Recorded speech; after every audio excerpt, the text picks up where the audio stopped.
What's good, fam? It's your girl, Miss Emma Jean, back with another edition of Driver's Side Chat.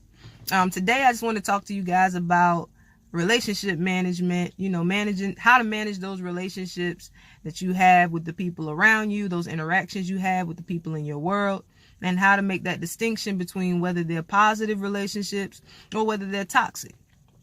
So, what brought me to this point is that I think that in today's culture, cutting people off or treating people as if they're disposable is glorified. Everybody's cutoff game is strong. And although that can be beneficial in some situations, it could also be extremely problematic because cutting someone off or ending a relationship is not always the right answer. It's not always the solution that you need. So with that being said, I want to start off with talking about positive relationships. If you have people or a person in your life with whom you have a positive relationship, they motivate you. They're reliable. They're consistent. They, have a genuine interest in your well-being. They make you laugh. They uplift you. They give you that pep talk you need when you're having a rough time. Those are the relationships that you want to keep around. And those are the relationships that you want to nurture. What do I mean by nurture? Take the time out to spend time with those people or that person. Call them. Let them know that, the friendship or the relationship that you guys have, let them know that it means something to you, that you appreciate it. And also make sure that you are reciprocating, that you keep that same energy and give it back. Positive relationships should be mutually beneficial. It shouldn't be one-sided. It shouldn't just be you taking. You should also be providing something to the person on the other end. So, nurture those positive relationships. Good friends are hard to find. If you have yet to experience that, or if you can't, if that doesn't resonate with you, keep living, and I guarantee you'll see that a good friend is hard to find. So you definitely need to do your part to make sure that you maintain those positive relationships in your life. Also, stop ending relationships with people who are a positive figure in your life that you had a great relationship with. Stop ending relationships with those people without first having a conversation. I can't tell you how many times I've heard someone say, oh, well, he or she did whatever, and so I'm done with them. I'm done with her. I'm tired of this. I'm tired of that. And it's like, all right, well, your cutoff game is strong, but how strong is your ability to communicate like an adult? A lot of times, y'all, when people do things to offend us or we do something to offend somebody, I guarantee you it's one of two things 95% of the time. The first being they probably have absolutely no clue that they offended you in the first place. And the second being it was not their intention. They didn't mean anything by it. So simply sitting down with that person or that group of people and asking them, trying to gain some understanding of where they were coming from when they did XYZ could really open up your eyes and help you see, oh man, they really didn't mean it that way. Or maybe you can shed some light for them. Maybe you can change their perception and let them see, oh man, I really didn't mean it that way, or that wasn't my intention. And I know we've all heard the quote, the road to hell is paved with good intentions or people with good intentions. But at the end of the day, none of us is perfect. We all mess up.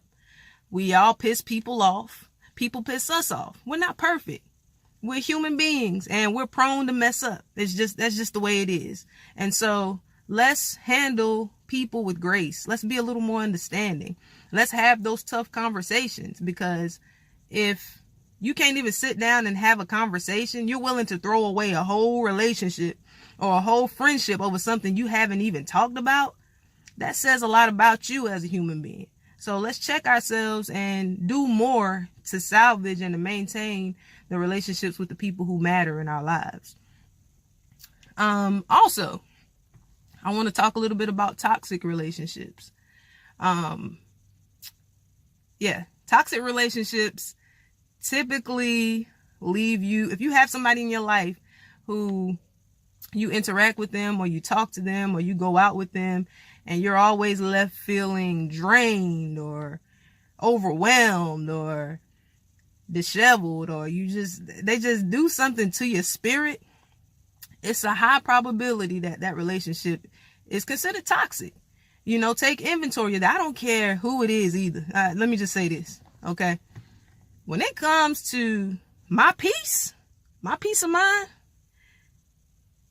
nobody is exempt, baby. Nobody is exempt.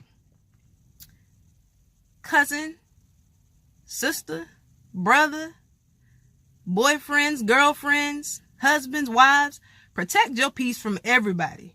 Nobody or nothing is worth your peace of mind. Okay? Doesn't matter. Doesn't matter who it is. If it's somebody in your world who's draining you every time y'all connect or every time y'all meet up, every time y'all talk, and it's always about them. They always want to dump their stuff off on you. They always got some shit going on. They always got some drama with them. That relationship is probably toxic. And going back to my previous point, maybe you should have a conversation like, yo, let's not even talk about that today. Or, today I'm just not in the right headspace to have this conversation. Can we talk about something different this time? Give them an opportunity to fix it, because maybe they don't realize, the toxicity that they are putting into the relationship or into the atmosphere. So, don't give any passes, when it comes to your peace of mind. Do what you need to do to live your life in peace. So I guess that's not even the only one I have. Let's see, what else? Other signs of a toxic relationship. Let me look at my paper, because I've just been speaking to y'all from the heart thus far. How do you know you're in a toxic relationship? Do they criticize you or judge you all the time? Now, don't get this confused with constructive criticism. I am pro constructive criticism. If it's somebody in my world who loves me and cares about me enough to tell me like, hey, that wasn't right, or you need to work on XYZ, I appreciate that, because how can I grow if I don't have people around me who are willing to have those tough conversations and point flaws out in my character? We have to be open to that in relationships. Constructive criticism is a must. However, it shouldn't be a regular everyday thing. Like, can we chill? Can I be me? Can I do what I want to do? Can I say what I want to say? And if I can't, then maybe we need to minimize how often we do this. You know what I'm saying? So, yeah, incessant judgment. Nobody wants that. You ain't Jesus. Just let me be. Leave me alone. All right? Do they compare you to other people? Listen, I don't even have a solution for this. If you're with somebody, particularly a supposedly monogamous relationship, if you're in a relationship with someone, I don't care if you're married, dating, engaged, and they start comparing you to people that they used to date or somebody else or somebody else's husband or wife, let their ass go. Look, you can go and be with your ex or whatever it is you want to do, but what you're not going to do is be disrespectful and compare me to somebody who obviously is in the past for a reason. Yeah, that's toxic, babe. Move on. You don't need that in your life. Do you have somebody in your life who only contacts you when they need something? They need you to do them a favor. They need you to run them to the store. They need you to let them have some money. They need to borrow $20. They're going to get it right back to you. They need you to look up something for them on the internet. They need you to send off this fax. They need you to babysit their baby. Because it doesn't matter. If it's somebody like that and the only time they know your phone number is when they need to ask you to do something, go ahead and check that at the door. Because that's kind of toxic too. You're not about to use me. Stop letting people use you. No, sir. What else? Yeah, I mean, that's like a billion different examples I have, but I don't want this to get too long and drawn out, so I'll stop it there. But the moral of the story is nurture those positive relationships, and get rid of the negative ones. Let's not waste time and have the tough conversations. Do whatever it takes to salvage a relationship that's worth saving. All right. But that's all I have for you guys today. Thank you for watching. Again, like, comment, subscribe, hit the bell for notifications. Email me, hit me up with ideas of things you would like to see me talk about. And I'll see you guys next week. Peace.